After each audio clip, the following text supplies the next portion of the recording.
Goeiemôre graad 8. Ons gaan vandag kyk na oefening 35. Ek gaan vir julle sê oefening 35 werk ons met die algemene grootboek. Ek het dit die vorige oefening vir julle ook mooi verduidelik. Onthou oefening 34 was wanneer word my rekeninge meer en wanneer word my rekeninge minder. Maar by oefening 35 is dit my algemene grootboek. Dan werk ons met die rekenkundige vergelyking. Dit wil sê, as my bates meer raak, word hy gedebiteer. As my bates minder raak, word hy gekrediteer. As my eienaarsbelang meer raak, word hy gekrediteer. As my eienaarsbelang minder raak, gedebiteer. En as my laste meer raak, krediteer. En as my laste minder raak, debiteer. Die tabelletjie wat julle vir my moet geken het in julle boeke, is daai tabelletjie wat vir jou sê wat is alles bates, wat is alles eienaarsbelang en wat is alles laste. Uiters belangrik, want jy moet weet waar val watter rekening in. Met ander woorde, byvoorbeeld as ek hier inkomste het, dan word my eienaarsbelang meer, dis word die inkomste gekrediteer, maar my bank word ook meer en bank word gedebiteer met daai bedrag. Maar sê nou ek betaal lone, maak lone my eienaarsbelang minder. En as my eienaarsbelang minder raak, word hy gedebiteer en bank word ook minder. En bank is 'n bate, as 'n bate minder raak, word hy dan gekrediteer. Ek gaan op by slide 3 het ek mooi vir julle daar goed uiteengesit, so dan moet julle dit vir my baie mooi bekyk en doen. Graad 8 is baie belangrik, juffrou het vir hierso 'n tabel ingesit. Hierdie tabel is al jou bates, al jou eienaarsbelang en al jou laste.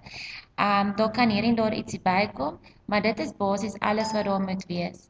Jy moet asseblief maar onthou dat jou bates, as jou bates meer raak, met ander woorde sê nou koop 'n voertuig, dan word my voertuie meer, beteken dit voertuie word gedebiteer en my bank word gekrediteer, my bank word mos minder. So al my bates, as hulle meer raak, word hulle gedebiteer, as hulle minder raak, gekrediteer. My eienaarsbelang, my kapitaal en my inkomstes maak altyd my eienaarsbelang meer. En as my eienaarsbelang meer raak, word hy gekrediteer. Maar as my eienaarsbelang minder raak, word hy gedebiteer. So onttrekkings en alle uitgawes maak altyd my eienaarsbelang minder. So sê nou maar net ek betaal telefoon, die heel eerste enetjie by uitgawes, beteken dit my telefoon se rekening word met die bedrag gedebiteer en my bank word met daai bedrag gekrediteer. Onthou die dubbelboek inskrywing, as die een rekening gedebiteer word, moet die ander rekening gekrediteer word. En by elke transaksie moet daar 2 inskrywings wees in die algemene grootboek. Onthou 2 rekeninge word beïnvloed. Bank word altyd beïnvloed, want die geld gaan altyd in en uit my bank uit met kontant transaksies. En die tweede rekening wat beïnvloed word is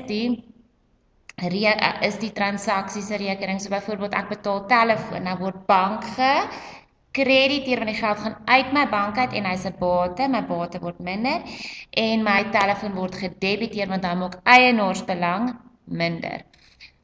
My inkomstes en kapitaal maak my eienaarsbelang weer meer. So kom ons vat kapitaal as 'n voorbeeld.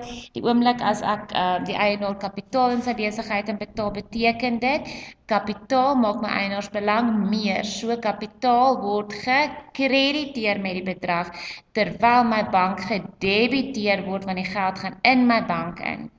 Dit is 'n konsep wat jy vir jouself moet uitpleis en mooi verstaan. Jy moet hierdie rekeninge ook mooi ken. Ek het op hierdie tabelletjie ook vir jou aangedui kapitaal en die inkomstes wat in hulle eie rekening gekrediteer word. Hoekom? Want dit maak eienaarsbelang meer en as eienaarsbelang meer raak, word hy gekrediteer. En as eienaarsbelang minder raak, word hy gedebiteer. Laste ook. As laste meer raak, word hy gekrediteer, as laste minder raak, word hy gedebiteer.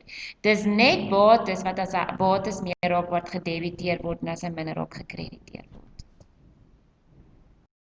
Kyk, graad 8, ons het nou die vorige bladsy gesien 'n tabel wat vir jou sê wat is alles bates, wat is alles eienaarsbelang, wat maak deel van eienaarsbelang, met ander woorde wat maak eienaarsbelang meer en wat maak eienaarsbelang minder. Al jou inkomstes en kapitaal maak altyd jou eienaarsbelang meer en as eienaarsbelang meer raak, word hy gekrediteer. en al jou uitgawes en onttrekkings maak al jou eienaarsbelang minder. So as eienaarsbelang minder word hy gedebiteer, so met ander woorde in hulle eie rekeninge.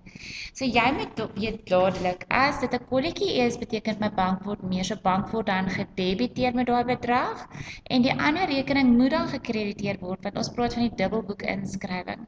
As die een rekening gedebiteer word, moet die ander rekening gekrediteer word. So as jy na jou kolletjie kyk, met ander woorde, al die geld wat jy ontvang, beteken my bank word meer. So bank word gedebiteer, dis met my kolletjie dan gekrediteer word in sy eie rekening. 'n Voorbeeld hiervan is byvoorbeeld, ek ontvang huurinkomste, bank word met daai R200 se huurinkomste gedebiteer en huurinkomste word met daai R200 in sy rekening gekrediteer. Ek hoop jy verstaan dit. Bakkie maak altyd my bank minder. So as my bank minder raak, word hy gekrediteer. So dan moet my bakkie gedebiteer word. So met ander woorde sê ek betaal lone, dan word bank gekrediteer met daai R450 se lone en dan word lone gedebiteer en lone moet dan daar aan die debietkant staan R450. Jy kan so daarna kyk om te kyk gaan die geld in of uit my bank uit, kolletjie bank word gedebiteer, bakkie bank word gekrediteer en dan dubbelboek inskrywing teenoorgestelde, of jy kan kyk soos wat ek ook nou vir jou verduidelik het in die langtermyn, soos my huurinkomste maak my eienaarsbelang meer en as eienaarsbelang meer raak word hy gekrediteer, dis hoekom huurinkomste gekrediteer word en lone maak my eienaarsbelang minder en dit is hoekom lone gedebiteer word met hulle bedrag. Onthou met elke transaksie is daar 2 T-rekeninge, ek herhaal, een is altyd bank, kolletjie word gedebiteer in bank en bakkie word gekrediteer in bank en dan die loon of huurinkomste, die 2 rekeninge.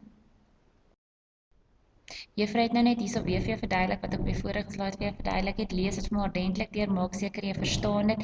Dit is regtig nie moeilik nie, jy moet dit net verstaan en die konsep dadelik snap. Onthou jy moet jou tabel ken op slide 2. Jy moet by slide 3 moet jy verstaan wat gebeur met my laste, eienaarsbelang en bates en ek het dit hierso vir jou weer eens ook verduidelik. Graad 8, hierso is die oefening self, die memorandum wat ek vir jou gegee het. As jy kyk, ek het dit genommer 1 tot 10. Ek het langs die nommer vir jou geskryf, kolletjie, bakkie. So jy gaan nog steeds by so 'n tipe rekening altyd kolletjie en bakkie skryf. En dan het ek vir jou sien jy nou by die kolletjies word bank gedebiteer en die ander rekening gekrediteer. By al die bakkies word bank gekrediteer en al die uitgawes of goedjies wat ek aangekoop het gedebiteer. Kyk vir my daarso asseblief daarna, ek het dit op die vorige slide ook verduidelik. As daar enige vrae is, stuur vir vrou boodskappe en juffrou verduidelik weer. Lekker dagie vir julle.